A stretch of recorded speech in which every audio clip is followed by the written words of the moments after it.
Cooking oil. Ayan. Hello mga kagurang! Ako pala si Jose Custanes, ang iyong kagurang OFW.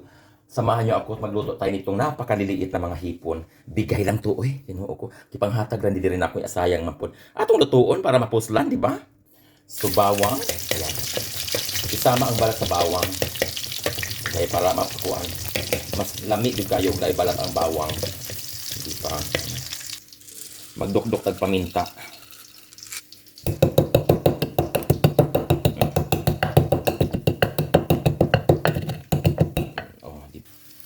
Paminta.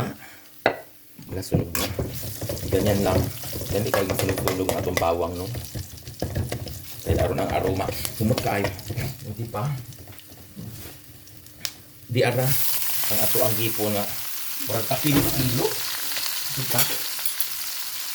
Yung ani lang pagluto kay pinakinahal na kuhaan pagtungo kay gagmay man kaayo. Pero fresh kaayo siya. Oh, salamat na lang kaayo sa out sa akong amiga no, guwapa diha. Mahilig ay mahatag og aning mga lutuon nun eh. Brato ra mo kay seafood diri mga kagurang. Hugawan og kuan tuyo. Kamay lang ang atong pangpalasa. Yan. Sige may. Apoy mo na natin. Taran, o di ba? Luto na ang ato ang piniritong bangkigan. O di ba? Pinirito with matching tuyo. Ato na siya pahubaso-baso gamay. Pwede na. Mamahaw na ta. Gawa muna tayo ng sausawan, no? Ayan. Paminta. Itong lugmokon. Bawang. Lugmokon ta na ito. Fried sili. Ayan, lugmok na siya. Ang ating suka. Ayan, daghano lang natin konting suka.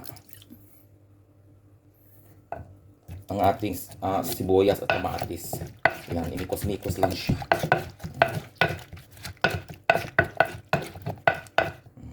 Asin na ng konti. At saka bitchin. Ayan na, kahit na kainin ako sa usawan ka. Taran, o diba?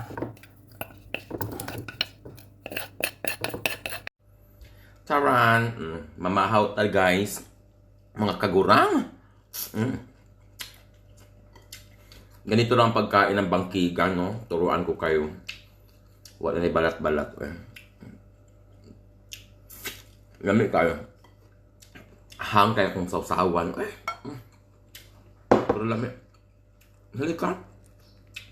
Mamahaw ka ninyo.